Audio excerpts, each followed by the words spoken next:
आमचं फडणवीस साहेबांना म्हणणं आहे आणि एकनाथ शिंदे साहेबाला म्हणणं आहे, तुमच्या बावनकुळेने आमच्या नोंदी रद्द केल्या का केल्या याचं उत्तर द्या.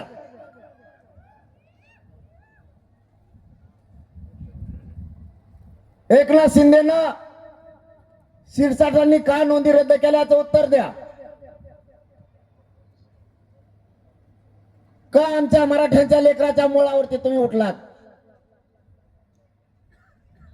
उत्तर द्यायला जागाच नाहीये. जे 3 वर्षापासून आपण संघर्ष केला आणि पक्क आरक्षण घ्यायचं ठरवलं आणि मराठ्यांना पक्क आरक्षण मिळतंय बघून सगळ्यांनी मिळून कट रचला. काही करून मराठ्यांच्या मनात गैरसमज पसरायचा. नोंदी निघालेले प्रमाणपत्र टिकणार नाहीयेत हा गैरसमज पसरायचा हे षडयंत्र रचलं गेलं आणि 2 दिवस सरकारने मीडिया ट्रायल घेतली. प्रमाणपत्र रद्द केले 4, जे कधीच रद्द होणार नाहीत ते. माझा मराठा समाज इतका खवळून का उठला तर त्याच्या लक्षात आलं ज्यांना आपण मोठं केलं तेच आता आपल्या पोरांना बर्बाद करायला लागलेत म्हणून खवळून उठलाय. यांनी जी नोंद बोडखे नावाची रद्द केली, ज्या मुलीची रद्द केली तिच्या भावाची व्हॅलिडिटी झालेली नोंद ही 1.5 वर्षापूर्वी सापडलेली व्हॅलिडिटी सुद्धा 1 वर्षाची आहे. अचानक असं काय झालं की ती नोंद रद्द केली. दुसरं शिंदे हांडे दही हांडे यांची नोंद रद्द झाली. जिल्ह्याची जात पडताळणी सांगते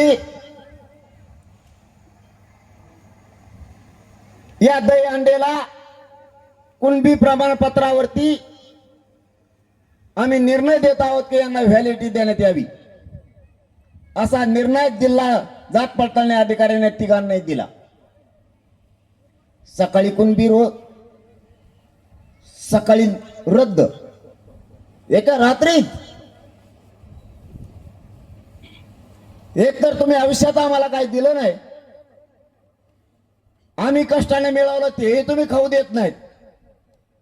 नेमकं मराठ्यांच्या लेकरांनी करायचं काय, मराठा समाजाने नेमकं करायचं काय? मी काय चुकीचं बोललो यांना? 1 वर्ष झालं देवेंद्र फडणवीसला एका शब्दाने मी दुखवलं नाही. आपण आशा ठेवली माझ्या समाजाच्या लेकराचं कल्याण होतंय तर मला राजकारणाशी देणं घेणं नाहीये. मुंबईला गेल्यापासून आजपर्यंत 1 वर्ष होतंय, आपण एक शब्द सुद्धा त्यांना बोललो नाही. पण तुमचा बावनकुळ्या जर आमचे प्रमाणपत्र रद्द करतोय तर मी मात्र तुम्हाला सोडणार नाही.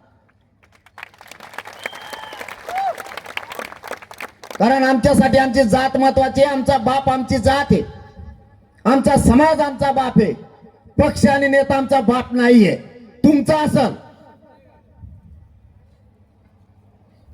तुमचं रक्त कोणचं आहे आम्हाला माहित पण नाही. एकतर बावनकुळे हे कवा ऐकलंच नाही, 96 कुळे ऐकलं.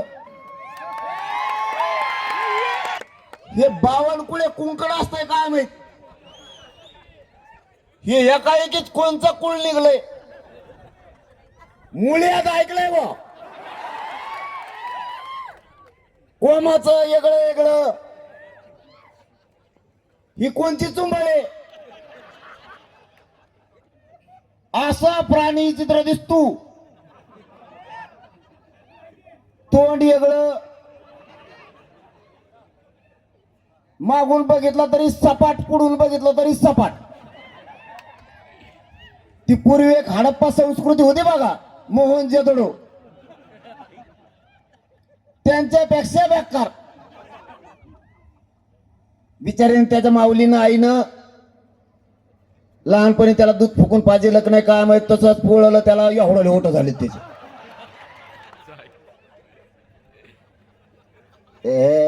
एक न जाऊन ते काय आलं आलपाडरांच्या मध्ये.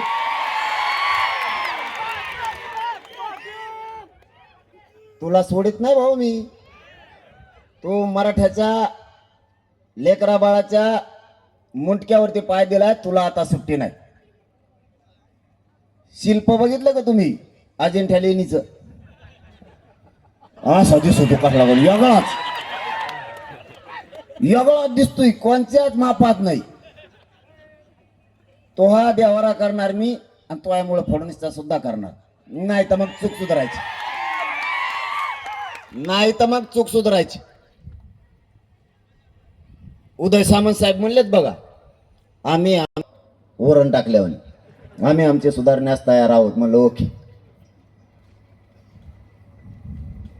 तसंच फडणवीसांनी सुद्धा त्यांची चूक सुधाराव, आम्हाला राजकारणाशी देणं घेणं नाही. पण नाही सुधरले रे बाबा. आता सामना मराठा संघ आहे, सामना मराठा संघ आहे, जमवून होणार आहे. आता यांचं ना मस्तीच उतरायची आपल्याला एकदा. हो द्या, ते आहे जे होईल ते होईल. याने काय केलंय, कुणाला बेजार करून टाकलंय, शेतकऱ्याला बेजार केलंय. कोणाच्या मागे ती ईडी लावती, ती कुंकून आणली का येड्या गाडीची, लगेच भाजपमध्ये व्हा. दुसऱ्या सकाळीच माणूस. आमच्या तिकडे एक जणांनी फॉर्म भरला होता. आता ते 3 जिल्ह्याची निवडणूक होती ना, त्यात एक जणांनी फॉर्म भरला आणि नुसतं गाडीपाशीच आलं, बाहेर उतरू. त्याला खाली उतरू तर त्याचा ड्रायव्हर जवळ नोटीस होती, तुमच्या कारखान्याची चौकशी का करण्यात येऊ नये. तिथूनच माघारी गेला आणि का फॉर्मच काढून आला. यांच्या डोक्यात माज आहे, माज. यांना वाटतं आमचं कोणी काही करू शकत नाही. आता मराठा संघ सामना आहे, तुला बघतोच आता कस काय काय करतो ते. तुम्ही चूक सुधारू नका, मग तुम्हाला दाखवतो हिस का आता कसा असतो ती. गाठ आपल्या संघ आहे. बावनकुळे गेलेलं तर मी बी गेलेलो. हो द्या, आता गेलेल्याची टक्कर झाली. तू संघ बघतोच आता, आणि शिरसाटला पण बघतो, त्यालाही सुट्टी नाही. त्यांनी प्रमाणपत्र रद्द केली. यांची वाडावडी राजकारणाची, तू माझ्याकडे तू माझ्याकडे जाय. यांच्याच बळी आमच्या लेकराचे. आमच्या लेकराने काय केलं तुमचं? तुम्हाला मी बोललेलं मायबाप वाईट वाटत असेल, पण मी प्रामाणिकपणानं प्रत्येक कार्यक्रमात ही गोष्ट सांगतो. मी जे वाईट बोलतो, शिव्या देतो, तुम्हाला एखाद्या दिवस वाईट वाटत असेल, मलाही वाटतं देऊ नये. पण यांना भाषाच दुसरी कळत नाही, त्याला मी करू काय? बरं, सरकोलीच्या या मायबापाच्या शब्दावरती उद्यापासून बोलायचं मी बंद करतो. पण माझ्या एका शब्दाचा आधी उत्तर द्या. तुम्ही नका कस काय म्हणता, मीच बसत नाही. जर समाजातल्या माझ्या काही माय मावल्यांना लोकांना वाटत असलं की मी बोलू नये, तर मी बंद करतो. पण माझ्या प्रश्नाचा अगोदर तुम्ही सगळेजण उत्तर द्या. तुमचे आई बाप घरात बसलेत आणि तुमचा मुलगा दारात बसलेला आहे. तुमच्या दारात येऊन तुमच्या आई वडिलाला कोणीतरी शिव्या देतोय किंवा अपमान करतोय. दारात बसलेलं पोरग गप्प बसन का? जर ते शिव्या देताना पोरग गप्प बसत असलं तर ते आपल्या पोटचंच नाही. मी माझ्या समाजाला मायबाप मानलाय. माझ्या समाजाचा कोणी अपमान करत असलं, पोरांचा वाटोळं करत असलं तर मी गप्प बसणार नाही, घोडेच लावणार. आम्ही काय कोणाच्या बापाचं खात नाहीत. आमचे कष्ट आम्हाला करावे लागतात. आमच्या समाजाच्या मायबापाने स्वतःच्या पायाला चप्पल घेतली नाही, डोक्याला तेल लावलं नाही, पोटाला चिमटा घेऊन 1-1 रुपया मागे टाकलाय आणि लेकरं शिकवलेत. प्रत्येक आई बापानं माझ्या मराठ्याचं स्वप्न बघितलंय. लोकांच्या बांधावरती किती दिवस कामाला जायचं, किती दिवस कंपनीत कर्मचारी म्हणून काम करायचंय, किती दिवस उसत तोडायचे, हमाल्या करायच्या. म्हणून पोराला आणि पोरीला शिकवलंय. स्वप्न बघतोय माझा मराठ्यांचा बाप, माझाही पोरग किंवा पोरगी अधिकारी होईल, त्या दिवशी आमचा सुखाचा संसार होईल. म्हणून आमच्या वाट्याला कायम दारिद्र्य ठेवायचंय का? आमच्या लेकीला अधिकारी व्हायचं नाही. काय पाप केलंय माझ्या मराठ्यांच्या पोराने फडणवीस साहेब? इतके दुर्दैवी निर्णय तुम्ही घ्यायला कशामुळे लागलात? माझा एकट्या मराठ्यांचा समाज देवेंद्र फडणवीसांनी का टार्गेट केलाय? उत्तर तरी द्या. माझा मायबाप समाज मत करतो तुम्हाला, आमच्यावरच उलटणार. आम्ही जन्म नुसता अन्याय सहन करायला नाही घेतलाय. तुमची मगरुरी मी लवकर मोडून काढणार आहे. शेवटी स्वप्न आम्हाला पण आहेत आणि तुम्हाला पण सांगतो, राजकीय पक्षाला आणि राजकीय नेत्याला बाप मानायचा मराठ्यांनी बंद करा. ज्या दिवशी संकट येईल ना, ज्या दिवशी तुम्ही आजारी पडताल, तुमच्यावरती संकट येईल, त्या दिवशी तुमचं पोरग किंवा पोरगी तुमच्या तोंडावून आणि पाठवून हात फिरायला येणार आहेत. राजकीय नेता विचारायला येणार नाहीये तुम्हाला. आपल्या पोटचे सोन्यासारखे लेकर, आपला पोटचा गोळा वायाला जाऊ देऊ नका. या समाजाचा सन्मान वाढवणं आपली जबाबदारी आहे. इतके पोरं आणि पोरी शिकले, सुशिक्षित, बेकार म्हणून घरी आहेत. शिक्षण लय महाग झालंय, आता नाही शिकू शकत आपण. आरक्षणातून तुम्हाला फीस माफ होणार आहेत, तुम्हाला सुविधा मिळणार आहेत, पैसे वाचतील. अधिकारी झाले तर सुखाचा संसार होईल. आपण वेगळ्या विचारानं बाहेर पडा. आता या पश्चिम महाराष्ट्राला म्हणलं जातं काही लोकांकडून, या लोकांचा भाग सदन आहे, यांच्याकडे बागायते आहेत, हे बाहेर येत नाहीत, हे एकजूट होत नाहीत. त्यांना खूप आहे. एकदा सरकोलीत येऊन बघ बरं मराठे किती जमले. काय कोण कोणाला नाव ठेवून भरोसाच नाही. टिंगला करण्यातच अर्धा आयुष्य गेलं. भरोसाच नाही लोकांचा. पश्चिम महाराष्ट्रातला मराठा हुशार झालाय, पहिला पण हुशारच होता, हे त्यांच्या लक्षात नाहीये. कारण मराठ्यांच्या लक्षात आलंय, एखाद्या वेळेस बागायती कमी झाली किंवा शेती जर कमी झाली तर पुढच्या 50 वर्षाचा जर विचार केला, आज कोणाकडे जर 2 एकर वावर असेल तर ते 10 गुंठ्यावर येणार आहे. कोणाकडे 10 एकर असेल ते अर्ध्या एकरावरती येणार आहे. हे हाल होणार आहेत म्हणून लवकरच सावध मराठ्यांनी आत्ताच व्हायचं. तुमच्यात पिकातला उत्पन्न झालेला पैसा वाचणार आहे. पगार वाढला, पोरं नोकराला लागले, तुम्हीच पैशावाले होणार आहे. म्हणून आत्तापासूनच आपल्या लेकरा बाळासाठी सगळ्या वस्तू, आपल्याला सगळ्या गोष्टी मिळवून ठेवायच्या. ही संघर्षच त्यासाठी सुरू आहे. मी माझ्या स्वार्थासाठी वैरी नाही झालो, या समाजाच्या लेकरा बाळासाठी सरकारचा वैरी झालोय.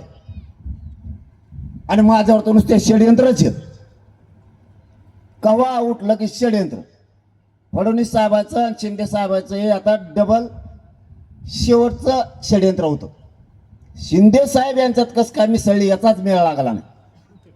त्यांचा तांगा चांगला एका बाजूने पळत होता, यांच्या तांग्यात मध्ये घातला आणि स्वतःच चाक ओरगडून घेणार आहेत ते आता. कारण मराठ्याचा या गर्दीत एकदा जर ते वरगाडले की वरगाडलेच, पुन्हा उठाव नाही होत. ज्यांना काड्या करायची सवय ते करणारच, पण 52 कोळ्याला मानावं लागत. हो ना यार, त्याला मानावं लागत. त्यांनी देवेंद्र फडणवीस पुरा अडचणीत आणलाय. काय ठरलं का काय त्याचं येवल्याचं त्याचं? आपण खोटे आरोप करतो का? मी म्हणलो का या आरक्षणात काडी घालायचं काम छगन भुजबळनी केलं, धनेने केलं. आपण खोटे आरोप करतच नाही. आपल्याला खरं बोलायची सवय. जेव चुकला त्याचा निटोबा काढायला मी आहे, तुम्ही नका टेन्शन घेऊ. त्याची मथुरा पाण्यातच बुडीणार आहे मी. लय वळवळ करतो ना, त्याचे काळजी नका करू तुम्ही. त्यांचं आधीच कसं होतं ना आताच कसं बघितलं असेल ना. आता फक्त एवढंच असं करते ते, बस. दोनदा तीनदा हाली देत हाय का त्यात मला येते वरून बघत लावला कशाला ते करतो मी. त्याचं जाऊन सध्या सोडून दे, ते चिल्लर झालं आपल्या पुढं आता.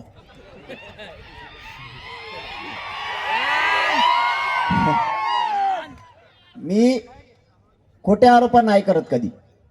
बावनकुळेने चूक केली बावनकुळेच म्हणणार, शिरसाटने चूक केली शिरसाटच म्हणणार, बाकीच्या बळच नावं घेणार नाही.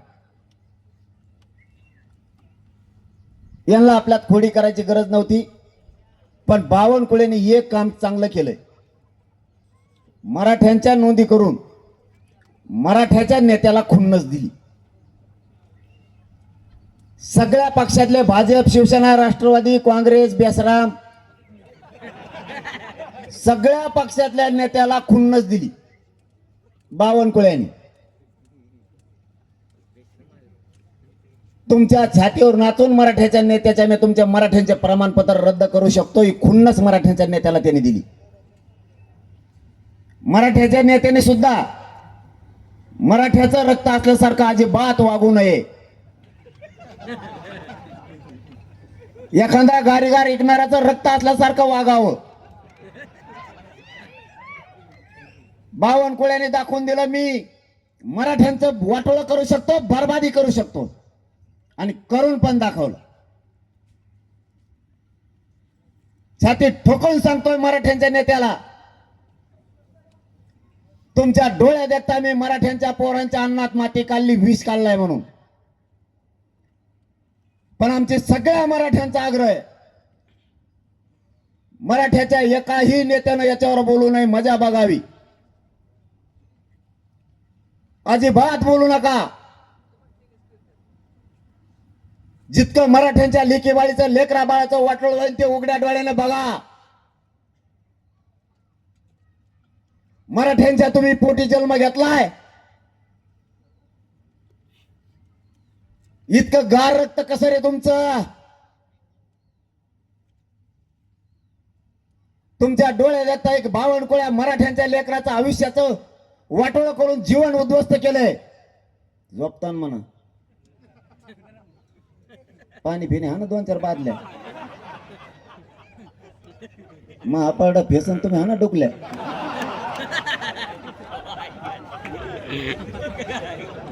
लय जाऊ घडकालाय हो आपण ना. फुगीर जाऊनच लय येत आपण फुगिरीच्या बाहेरच जाणार. आणखी तो मोबाईल पडला ते लाईव्ह काय होत ती त्याच ध्येय नाही. बावनकुळ्याचं इंजेक्शन आता त्या बावनकुळ्याला जाणारच इंजेक्शन दिल्याशिवाय तो बी ठेपायला येत नाही. आता आपण फक्त मोठ्यापणातून बाहेर आहे. आपली नस लोकांना कळाली. मराठ्यांना काय बोलल्यावरती काय होतं टाइम आहे तुम्हाला बोलू का?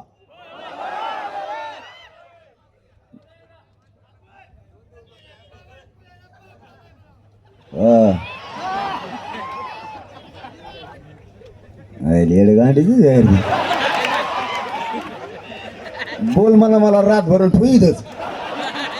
आणि तिकडं मराठी अख्खं वातावरण राज्यात उसळलंय. त्यांच्याकडे का जो रात्रीची ते माड्याची बैठक दुपारात 3 वाजता होती, 1:30 वाजता केली रातची. जातो मराठी मला बी अभिमान वाटतो. एक बी उठलं नाही.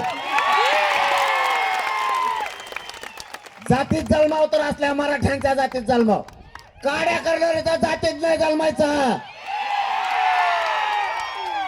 काय करायचं ते समोरासमोर करायचं. हे छत्रपतींचे विचार. नीच विचार डोक्यात घेऊन मराठा नाही जगात. आपल्याला आता बदलायचं. आधी जात नंतर पक्ष. बाप जातीला मानायचं, समाजाला मानायचं, नेत्याला आणि पक्षाला नाही. तुम्ही अवश्य सगळ्या पक्षात राहा. आमचा मराठ्यांचा काय दुमत नाही, पण जातीला जेव्हा संकटात सापडेल त्या दिवशी सगळे मराठी एका जागेवरती जातीसाठी उभा राहिले पाहिजे. तुम्ही कुठं राहा, तुम्ही भाजपात राहा, शिवसेना, राष्ट्रवादी, कुंकड बिरा, काय म्हणणं नाही आमचं. पण ज्या दिवशी जातीचा प्रश्न येईल त्या दिवशी सगळ्यांनी एका बाजूने राहायचं, तरच समाज टिकणार आहे. आता आपल्याला बदलायचंय. अय यार बुळबुळ बंद कर ना, हे मागच्याच लय काड्या करतात हमेशा. मग नाही सुंबार राहत मला,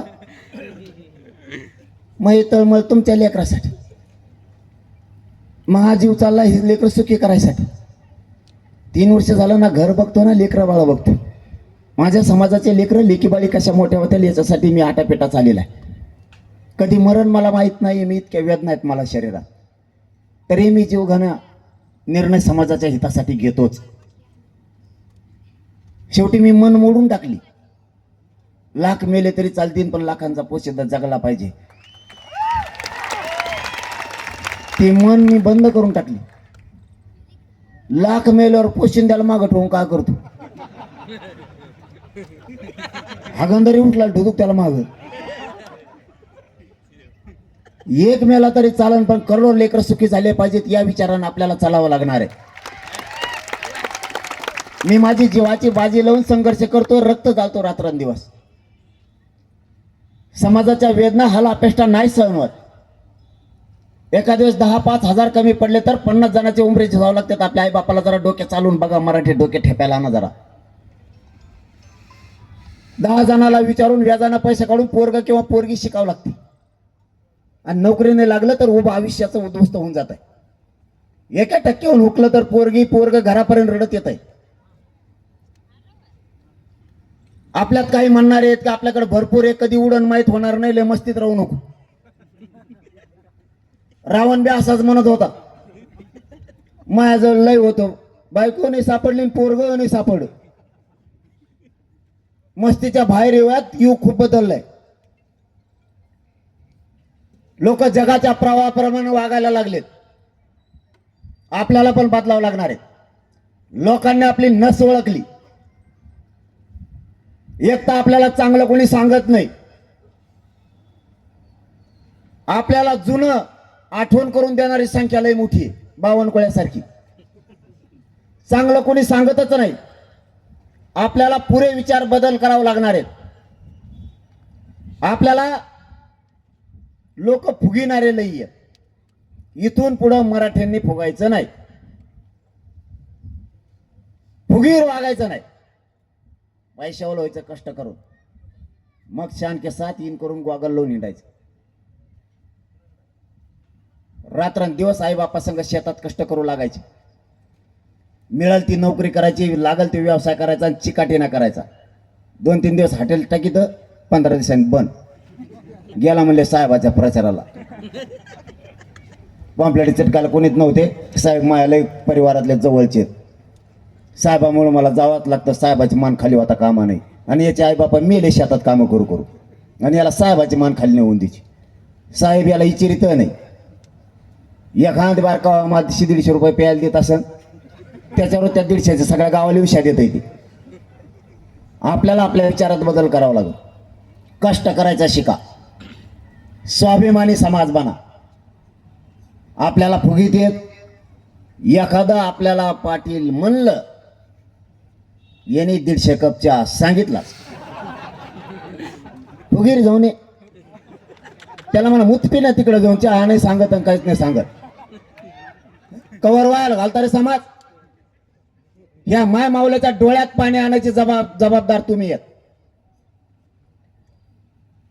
यांनी राब शेतात राबवून तुम्हाला मोठं केलंय, पैसे कमवलेत.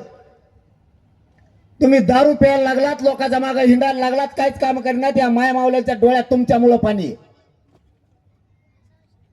आपल्या आईच्या बापाच्या डोळ्यात जर पाणी येणार असलं तर आपण कोणत्या वंशज,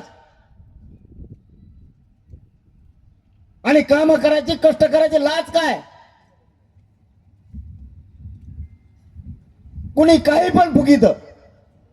इकडून तिकडून मराठा बदलायचा अंदाज दिसला लगेच मित्र आपल्याला चिटकतो बावनकुळ्यासारखा. मराठ्याचे वाद थोडे कमी व्हायचा अंदाज दिसला की बावनकुळ्या आलाच.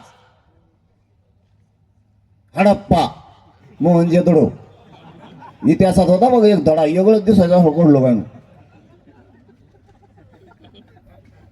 मराठ्याचं जुळायला लागलं. हळूच देण्यात आणून देणार. तुपल्या आजाला त्या टायमाला यांनी 5 मतांनी पाडिलं होतं. झालीच कुठं कुठे मराठी सुरू. हे बावनकुळ्यासारखे मित्र आहेत आपल्याला. उलचिक मराठे एकत्र यायला लागले. तुपल्या आजीला आणि तुपल्या आईला त्याने लग्नाला बोलिलंच नाही. बोलिलं त्या टायमाला कुकूच नाही लावलं. आपण भांडरा ओढून नकून लावून देते नाही कुकू. साध्या साध्या कारणानं आपले घर तुटले. जी बांध फोडायला नाही पाहिजे तोच बांध नेमका आपण फोडणार. 1 एकर जास्त घेणार. बांध फोडून 3-4 लाख रुपये तिकडे घालण्यापेक्षा परत वरून म्हणणार माळावरचं गेलं तरी हरकत नाही पण याची जिरायचीच. म्हणजे माळावरचं गेलं आणि याची जिरली नाही. आपण ज्या खोडी आहेत ना त्या पुऱ्या बंद करा. समाजाला हिताच्या गोष्टी द्या. समाज उंचीवर न्यायचा असला त्याची प्रतिष्ठा कमी होऊ द्यायची नसली आपल्याला बदलावं लागणार आहे. एकमेकाच्या बांध नाही फोडायची. 5-5 पिढ्याचं वैर झालंय आपलं. बोलायला सुद्धा त्या बांधापायी. बांधाचे भांडणं करायचे नाही. आणि आणखीन एक काम, दारू कुणी पेजवू नका. पेणारच आवडाला का काय लय उंबली दांडगी मला येड्यात काढी ते गोड बोलून खाली उतरी देत. चला चला थोडं जायचं आणि मलाच होरगडीत येत. आणि बाजूला सारखा सारखा तेच म्हणतात आणि मलाच तुडीत येत. आणि बाजूला सारखा म्हणतात सरकी तू कुणाला मला चिवरू चिवरू बेजार केलं. एवढ्या जागात मग ढोपर मोडं होते हाणू हे कोपर हाणतोय ते कोपर हाणतोय काही गुडघ्याने हाणतात असे. आणि परत म्हणतात पाटाला लागून द्यायचं नाही पाटील आपले. आणि खपा खप गुडघे हाणतोय मागून.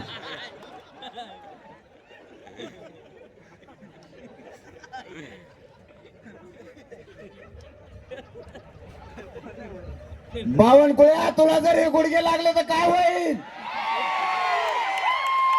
लय चवताळेत मराठी आता. मला गुडघेऊन कळालंय किती चवताळेत. दंडुक जर उचललं तर मोडूच तर सोडित नाहीत आता. मला इमानदारी सांगा खोटं बोलायचं नाही. ते बरोबर नाही दुसरं विचारवले मी. एकाने खोटं बोलायचं नाही. मी समाजाला खोटं बोलत नाही. तुम्हाला मायबाप मानलेलं आहे. इथं दारू कोण कोण पितो वर हात करा बरं.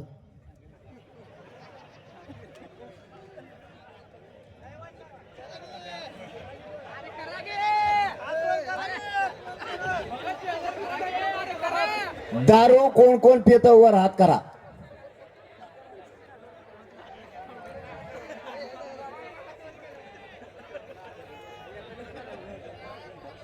इकडं हात वर नाही झाले याचा अर्थ लय मेंबर दिसते भाऊ इकडं.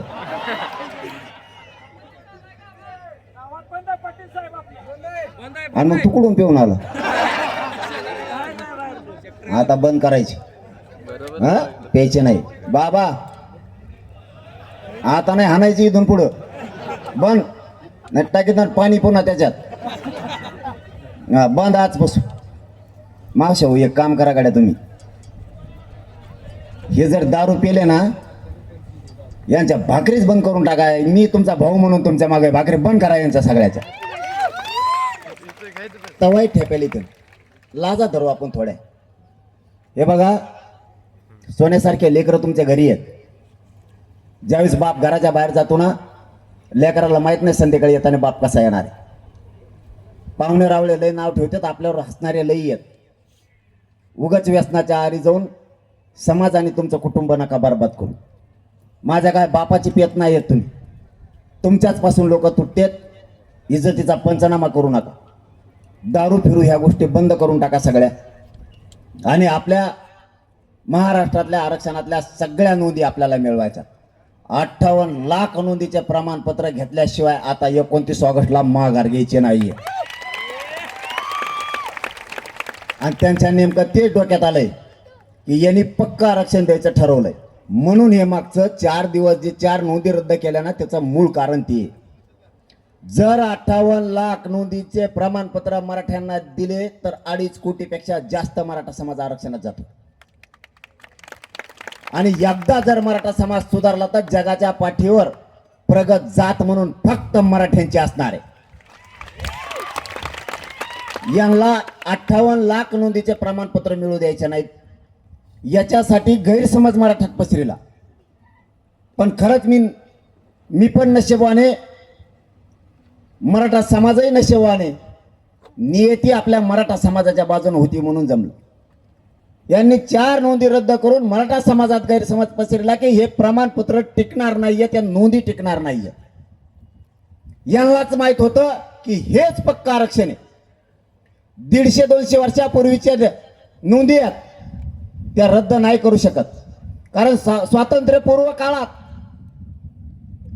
जे कोणाची जात जनगणना नोंदली होती त्यावेळेस हेतू नव्हता. या हेतूमुळं ही जात लावत आहोत असा स्वातंत्र्यपूर्व काळात हेतू नव्हता. जी रियालिटी होती, जी सत्यता होती ती मांडली गेली होती. आता हेतू आहे. त्यावेळेस कुणबी नोंद केली गेली. पुढे जाऊन आरक्षण मिळणार आहे कोणालाही माहित नव्हतं. ज्या ज्या जातीची जात लिहिली त्यांनाही त्या काळात माहित नव्हतं की पुढे गेल्याच्या नंतर आरक्षण मिळणार आहे. सारा वसुली करण्याच्या कारणानं ज्या त्या वेळेस शेती कसणाऱ्याकडं त्या कुणबी लिहिलं जायचं, म्हणजे सारा वसूल करायला त्यांना सोपं जायचं. म्हणून यांच्या डोक्यात आलं 58 लाख नोंदी म्हणजे मराठ्यांचं पक्क आरक्षण आहे. आणि मी मात्र ते पक्क देण्यासाठी लढतोय.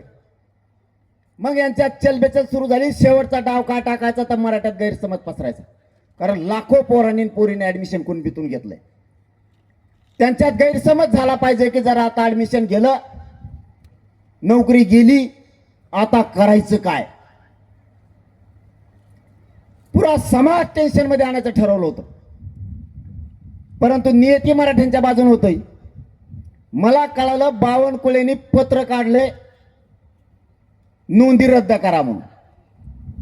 मंत्री संविधानाच्या पदावर बसल्याच्या असल्याच्या नंतर कायद्याच्या चौकटीत मंत्र्यांनी काम करायचं असतं. कशाच्या बद्दलची इन्व्हेस्टमेंट आपण करून देतो याच्याकडे बारकाईने लक्ष ठेवावं लागतं. आपण कायद्याच्या चौकटीत बसलोत, आपण कायद्याच्या पदावर बसलोत म्हणून कसलाही निर्णय घ्यायचा नसतो. मूर्खातला मूर्ख मंत्री सुद्धा मराठ्यांचे प्रमाणपत्र रद्द करा म्हणून लिहून देऊ शकत नाही, पत्र नाही काढू शकत. एवढी तरी आम्हाला मराठ्याला बावनकुळे अक्कल आहे. मला कळालं याने पत्र दिलंय, म्हणलं पत्र इकडे घे.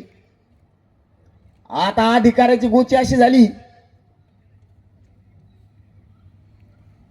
पत्र द्यावा तर सरकार आहे पलीकडून, नाही देवा तर यो विचित्र प्राणी आहे. यो काय बोलून भरोसा नाही. कारण मी जातीसाठी कोणत्याही टोकाला जाऊ शकतो. मायबापा जातीच्या लेकरा बाळासाठी कोणत्याही टोकाला जाऊ शकतो.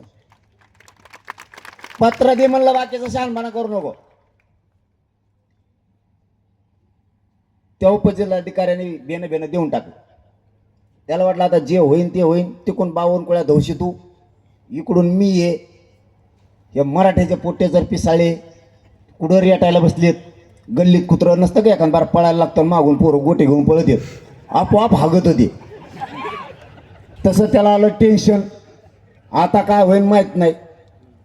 पत्र मायबापा हातात लागलं. त्याच्यावरती त्यांनी स्पष्ट लिहिलंय, या ज्या कुणबी नोंदी आहेत ना या 5 दिवसाच्या आत अवैध करण्यात याव्यात.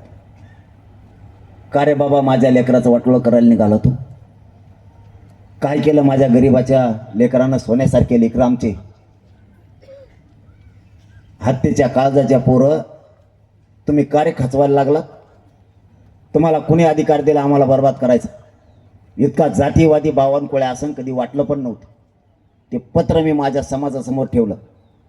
दुसरी गोष्ट हाती लागली. सरकारी दप्तरात घेतलेली निर्णयाची प्रत जात पडताळणी ऑफिस मधून मिळाली. संभाजीनगरचे, छत्रपती संभाजीनगरचे जे कुणबी प्रमाणपत्र रद्द केले त्याच्या अगोदर निर्णय झालेला आहे या कुणबी प्रमाणपत्राची व्हॅलिडिटी देण्यात यावी म्हणून. म्हणलं पत्र दाखव. झाली का गुची पुन्हा.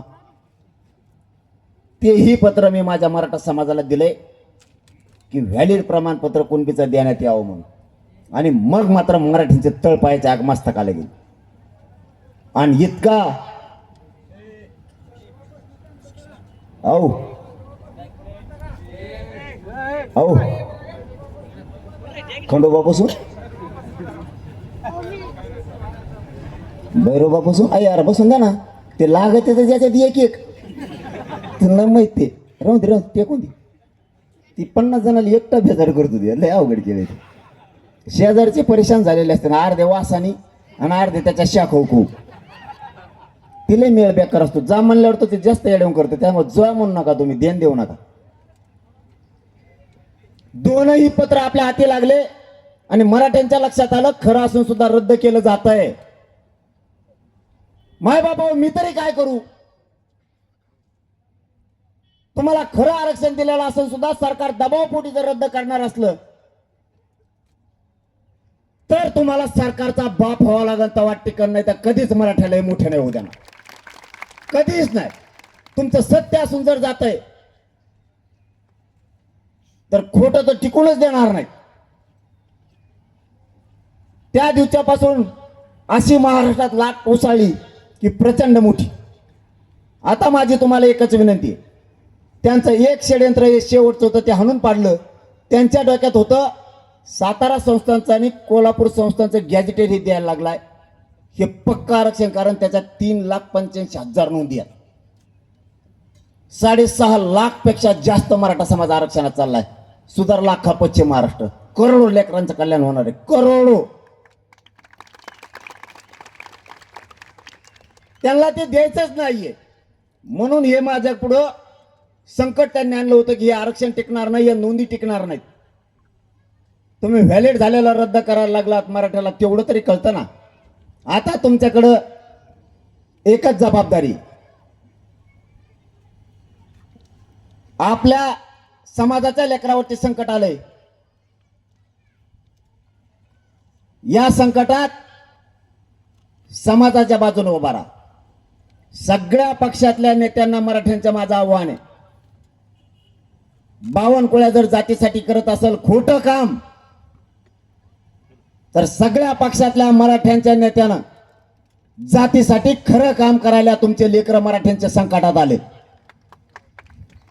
तुम्ही जर मराठ्यांच्या बाजूने उठले नाही तर आम्हाला काही दिवसांना असं म्हणायची वेळ येऊ देऊ नका की तुमचं मराठ्यांचं रक्त आहे का नाही. तुम्हाला खूप जड जाईल त्याच्यानंतर. सगळ्यात मोठी ताकद मराठ्यांची गरिबाची. तुमचं राजकीय अस्तित्व उद्ध्वस्त करायची ताकद मराठ्यात. हे जे मंत्री जाणून बुजून करायलेत यांच्या माग सगळ्या मराठ्यांच्या नेत्यांनी लागलं पाहिजे. खोटं तुमच्या डोळ्या व्यक्त करायला लागला, तुम्ही गप कसकाच बसलात. आणि जरी हे गप बसले तरी महाराष्ट्रातल्या मराठ्यांना सांगतो, आपल्या लेकराचं आपल्याला वाटोळं होऊ द्यायचं नाही. 29 ऑगस्टला आंदोलन उभा केलंय. आंतरवालीला शेवटचं निर्णायक आंदोलन करायचं. एकही जी.आर ठेवायचा नाही. एकही प्रश्न शिल्लक राहता कामा नाही. 58 लाख नोंदीचे प्रमाणपत्र घ्यायचे, त्याशिवाय सरकारला सुट्टी या आंदोलनात द्यायची नाही. सातारा संस्थान, कोल्हापूर संस्थान, पुणे आणि औंध या 200-250 वर्षापूर्वीच्या नोंदी आहेत. याचे जी.आर काढून तातडीने लागू करायला लावायचे, त्याशिवाय माघार घ्यायची नाही. हैदराबाद गॅझेटियरनुसार सगळे प्रमाणपत्र मराठवाड्याला घ्यायचे, त्याशिवाय सुट्टी द्यायची नाही. महाराष्ट्रातल्या मराठ्यांच्या पोरांवरती जे केसेस झाल्या त्या सगळ्या मागे घ्यायला लावायचे तसे शब्द आहेत त्यांचे आपल्याला. यांनी कळीचा मुद्दा एक काढलाय. मराठ्यांच्या पोरांना उद्योजक करायचं ठरवलं. अण्णासाहेब पाटील विकास महामंडळाच्या माध्यमातून पोरांना फायली द्यायचे आणि व्यवसायाकडे वळायचं हा जाणीवपूर्वक कट रचून घाट घातला गेला. लाखो पोरांनी कर्ज उचललं. आज व्याज परतावेच मराठ्यांच्या पोरांचे येत नाही. त्यांचे सिव्हिल खराब व्हायला लागलेत. नरड्याला फाशी लागली त्यांच्या. सगळ्या पोरांचे व्याज परतावे घेतल्याशिवाय यांना आता सुट्टी द्यायची नाही. सगळे पोरं मोकळे करायचे. ओबीसीच्या सगळ्या सोयी सुविधा घेतल्यात आपण जी आर काढून.